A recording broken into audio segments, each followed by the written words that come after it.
Hello दोस्तों, मैं हूं आपका दोस्त डिजिटल दोस्त। मैं आप सभी लोगों का हमारे चैनल पर स्वागत करता हूं। आशा करता हूं कि आप सब लोग बहुत अच्छे से होंगे। जैसे कि आप लोगों को पता है, कल सर मिल्खा सिंह जी का देहांत हो गया, जिनके देहांत के बाद हमारे देश के प्रधानमंत्री से लेके सारे देशवासी अभी बहुत दुखी है। तो आज हम लोग उनके बारे में बात करेंगे कि वो कैसे देश का इतना चाहिदा बन गए, उनके अंदर ऐसा क्या टैलेंट्स था जिसके वजह से वो इतना सक्सेसफुल बन पाए अपने लाइफ में। उनसे हमें क्या क्या चीज़ें सीखना है अपने लाइफ के लिए, जो चीज़ों को अगर हम लोग फॉलो करें तो हम लोग भी अपने लाइफ में उनके तरह सक्सेसफुल बन पाए। तो आज का टॉपिक है हम लोग का पद्मश्री सर मिल्खा सिंह जी। तो चलिए शुरू करते हैं दोस्तों। पहले मिल्खा सिंह जी के बारे में, उनके अर्ली लाइफ के बारे में बात करते हैं। 20 नवंबर 1929 गोविंदपुरा नाम का एक गांव में, जो आज के टाइम पे पाकिस्तान में है, उधर उनका जन्म हुआ एक सिख फैमिली में। उस दिन इंडिया को अपना हीरा मिला, जिसको आगे चल के अपने देश के लिए बहुत कुछ करना था, देश का नाम रोशन करना था। तो उस दिन मिल्खा सिंह जी का जन्म हुआ। उनके टोटल 15 भाई बहन थे, जिसमें से पार्टीशन से पहले, जब इंडिया पाकिस्तान का पार्टीशन हुआ इन 1947, उससे पहले उनका 8 भाई बहन का देहांत हो गया था। और पार्टीशन के टाइम पे उनका माँ बाप और उनके 2 बहन और 1 भाई को उनके आंखों के सामने मार दिया गया।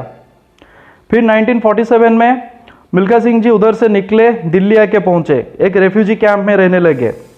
तब उनके एक बहन ईश्वर करके, उनका शादी हुआ था दिल्ली में, वो अपने पति के साथ उधर रहते थे। मिल्खा सिंह जी उनके पास गए, कुछ दिन रहने लगे। उस दौरान क्या हुआ ना, एक बार मिल्खा सिंह जी दिल्ली में एक ट्रेन में बिना टिकट का ट्रैवल कर रहे थे, तो उनको पुलिस ने पकड़ लिया, अरेस्ट कर लिया। फिर उधर से तिहाड़ जेल भेज दिया उनको। फिर उनकी वो जो बहन थी, उन्होंने कुछ अपना ज्वेलरी को गिरवी रख के, कुछ पैसों का जुगाड़ करके, बेल का अमाउंट पे करके मिल्खा सिंह जी को जेल से निकाला। मिल्खा सिंह जी जेल से बाहर आए, बट उस दिन वो बहुत टूट गए थे। उनको लगा कि उनकी ज़िंदगी में और कुछ नहीं हो सकता, वो पूरा हार गए थे अपने लाइफ में। बोले कि और कुछ नहीं कर सकता मैं अपने लाइफ में। उन्होंने डिसाइड किया कि पान सिंह तोमर जैसे एक डकैत थे ना, उनको वैसा एक डकैत बनना है अपने लाइफ में, बैंडिट बनना है। बट उनके एक भाई थे मलखान करके, उन्होंने उनको सजेस्ट किया कि अभी इंडियन आर्मी का रिक्रूटमेंट चल रहा है, उधर जाके एक बार ट्राई मार, क्या पता अगर हो गया तो बहुत अच्छा होगा। मिल्खा सिंह जी ने भी सोचा कि चलो ये भी ट्राई करके देख लेते हैं, क्या पता अगर हो गया तो अच्छा ही होगा। मिल्खा सिंह जी गए, उधर पार्टिसिपेट किया, बट सिलेक्शन नहीं हो पाया। पहला 3 बार रिजेक्शन मिला। 4th टाइम 1951 में मिल्खा सिंह जी का सिलेक्शन हो गया इन इंडियन आर्मी। उधर से उनका लाइफ चेंज होना स्टार्ट हुआ। इंडियन आर्मी ज्वाइन किया 1951 में। फिर उनको पता चला कि उनको खेल की तरफ बहुत रुचि है, मेनली ये 200 मीटर एंड 400 मीटर के रेस के बारे में। फिर उधर से वो रेस में पार्टिसिपेट करना स्टार्ट किए। जिंदगी में बहुत सारा चेंजेस आना स्टार्ट हुआ, बहुत सारा मेडल जीते नेशनल लेवल पे। फिर जो मेन चीज़ें हुआ लाइफ में, 1956 में वो मेलबर्न ओलंपिक्स में पार्टिसिपेट किए, इंडिया को रिप्रेजेंट किया 200 मीटर एंड 400 मीटर में। बट कुछ खास बना नहीं हो रहा उस बार ओलंपिक्स में, दोनों ही रेस में हार गए। बट हारने के बाद क्या हुआ ना, जो दोनों रेस में जीता था उसका नाम था चार्ल्स जेनकिंस। उसके पास मिल्खा सिंह जी गए, उससे पूछे कि तेरा रूटीन क्या है, तू कैसे ट्रेनिंग करता है, मुझे भी बता, मुझे भी करना है। तो उन्होंने उनको बताया कि मैं ऐसे ऐसे ट्रेनिंग करता हूँ, तू भी करेगा, तू भी जीतेगा। मिल्खा सिंह जी इंडिया वापस आए, बहुत ज़्यादा मेहनत करने लगे, अपने ट्रेनिंग के ऊपर बहुत काम करने लगे। फिर 1958 नेशनल गेम्स का टाइम आया, जो उस बार कटक में हुआ था। 200 मीटर 400 मीटर सेम पार्टिसिपेट किया, दोनों में ही गोल्ड मेडल। उसके बाद गोल्ड मेडल लेने का सिलसिला स्टार्ट हो गया। जो रेस में पार्टिसिपेट करते थे जीतते रहते थे। टोटल बोला जाता है कि 73 गेम्स में उन्होंने पार्टिसिपेट किया अपने लाइफ में, 73 रेसेस में उन्होंने पार्टिसिपेट किया है। 73 में से 70 बार उन्होंने जीता है। फिर क्या हुआ ना, 1958 के बाद बहुत सारे नेशनल गेम्स हो, एशियन गेम्स हो, जाकर्ता में एशियन गेम्स हो, फिर ब्रिटिश इंडिया का जब तब कॉमनवेल्थ गेम्स हुआ था, हर जगह जहां पे जाते थे 200 मीटर 400 मीटर में गोल्ड लेके आते थे। इस दौरान क्या हुआ ना, 1955 में निर्मल साइनी करके जो उनकी बीबी है, उनके साथ उनका मुलाकात हुआ। वो तब के टाइम के इंडियन वुमेन्स टीम का वॉलीबॉल का कैप्टन थे वो। उनके साथ उनका मुलाकात हुआ, 1962 में शादी हो गया। उससे पहले 1959 में मिल्खा सिंह जी को इंडियन गवर्नमेंट के द्वारा पद्मश्री का अवार्ड दिया गया। फिर 1960 में तब हमारे प्राइम मिनिस्टर थे सर जवाहरलाल नेहरू जी, उनके बोलने पे मिल्खा सिंह जी पाकिस्तान गए एक रेस के लिए। उधर उन्होंने पाकिस्तान में जो तब के टाइम पे पाकिस्तान का सबसे बेस्ट रेसर था उसको हराया। फिर पाकिस्तान का जो जनरल था अयूब खान, उन्होंने उनका जो सबसे फेमस निकनेम है फ्लाइंग सिख, उनको वो उसने दिया फ्लाइंग सिख का नाम। तो मिल्खा सिंह जी 1960 में पाकिस्तान में जीत गए। फिर 1962 में शादी हुआ। शादी के बाद मिल्खा सिंह जी का टोटल 3 लड़कियां, 1 लड़का और एक अडॉप्टेड लड़का है। टोटल 5 बच्चे हैं उनका। ठीक है, फिर आते हैं हम लोग उनके मेडल्स के बारे में। बहुत मेडल्स उन्होंने जीता है अपने लाइफ में, बहुत ज़्यादा। बट जो उनका एक रेस है जिसके बारे में सबसे ज़्यादा बात किया जाता है रिकॉर्ड के बारे में, वो हुआ था 1960 ओलंपिक्स में। उधर क्या हुआ था कि मिल्खा सिंह पार्टिसिपेट किए, बट वो रेस वो जीते नहीं थे, 4th में आए थे वो रेस में वो। बट उन्होंने जो रेस को कंप्लीट किया था वो 45.73 सेकेंड में उन्होंने कंप्लीट किया था 1960 में। जो रिकॉर्ड नेक्स्ट 40 साल तक कंटिन्यू हुआ, कोई वो रिकॉर्ड को ब्रेक नहीं कर पाया।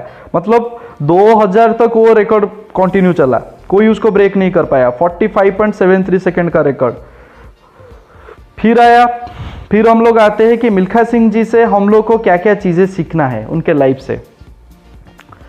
सबसे बड़ा जो चीज़ है, first point about Milkha Singh, वो है उन्होंने कभी अपने पास्ट को अपने प्रेजेंट के ऊपर हावी नहीं होने दिया, जिसके वजह से कभी उनका फ्यूचर अफेक्टेड नहीं हुआ। उनका फ्यूचर हमेशा अच्छा रहा। तो हम लोगों को भी ऐसे ही करना है अपने लाइफ में। जो भी हम लोग के पास्ट में, जो भी हम लोग के साथ अच्छा बुरा जो भी हुआ है, उसको कभी भी हम लोग अपने प्रेजेंट के ऊपर हावी नहीं होने देंगे, जिसके वजह से कभी भी हम लोग का फ्यूचर बर्बाद नहीं करेंगे हम लोग। जो हो गया है वो हो गया है, उसको चाहने से भी अभी हम लोग चेंज नहीं कर सकते। ठीक है, बट जो अभी हम लोग का प्रेजेंट में चल रहा है ना, उसके ऊपर हम लोग को फोकस करना है, उसके ऊपर हम लोग को काम करना है, जिंदगी में आगे बढ़ना है। ठीक है, तो ये है पहला चीज, जो चीज हम लोग को मिल्खा सिंह जी से सीखना है।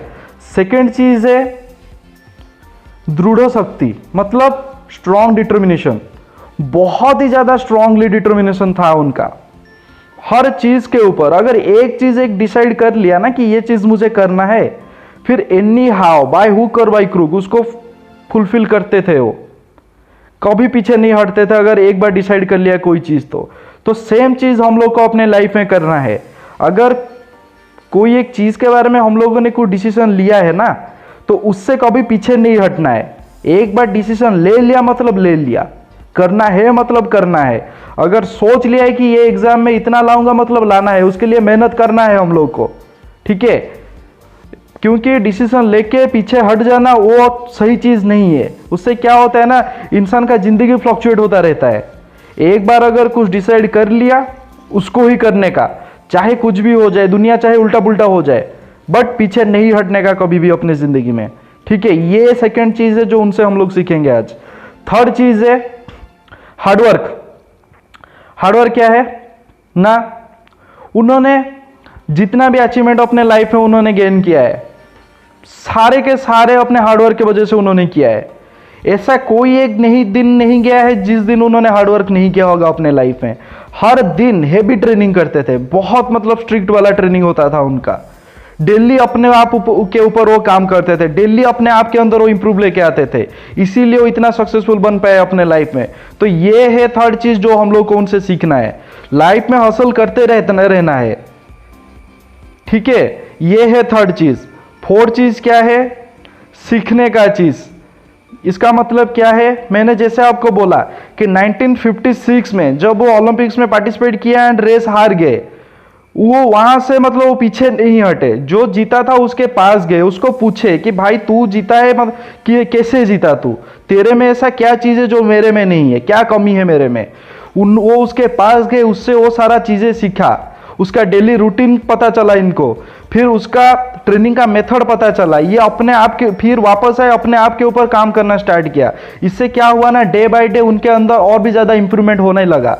ठीक है, तो हम लोग को भी सेम चीज अपने लाइफ में करना है। अगर कोई चीज में अगर हमसे कुछ चूक हो जाता है ना, तो पीछे नहीं हटने का, सीखने का, जिंदगी में मरते दम तक चीजें सीखना है अपने लाइफ में। कितना भी कोशिश कर लो ना, जिंदगी में सब कुछ कोई नहीं सीख सकता, ठीक है। तो ये है 4th चीज जो हम लोग को उनसे सीखना है।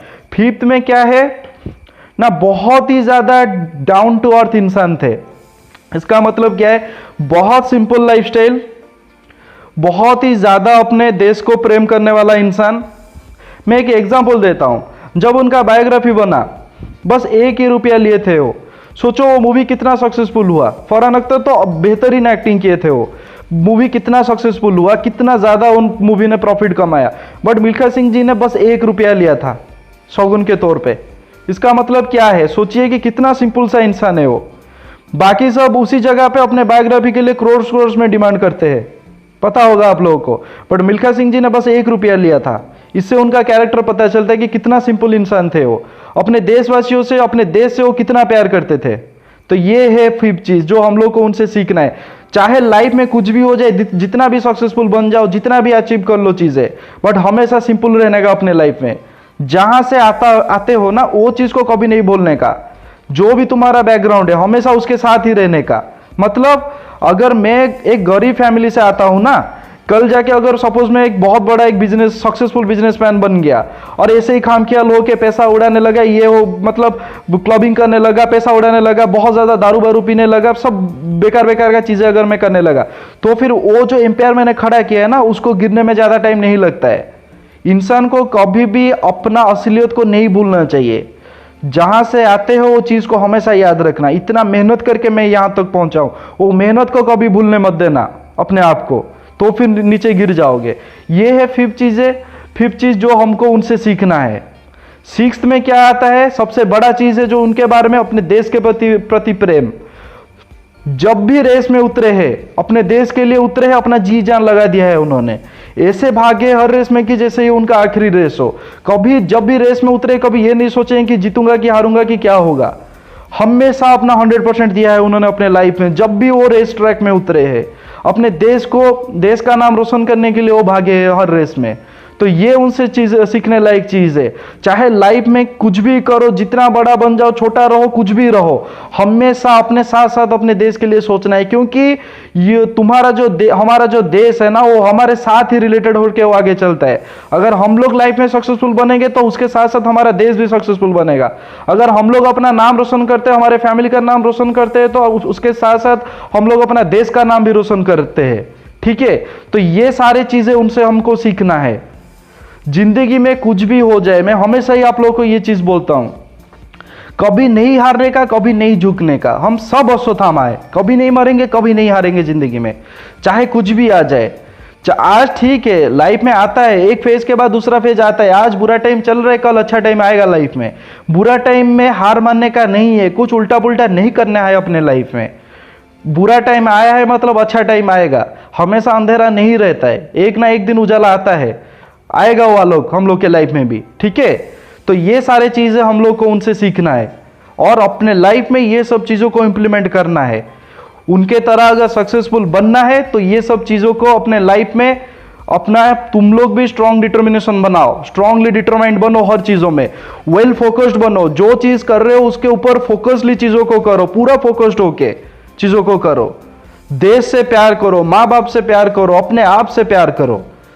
हार नहीं मानने का, कोई भी कैसा भी सिचुएशन आए जिंदगी में, ये याद रखना हमेशा, हार नहीं मानने का।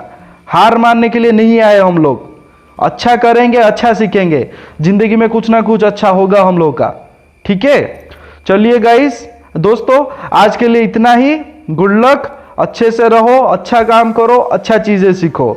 और वीडियो कैसा लगा मुझे कमेंट सेक्शन में जरूर बताना।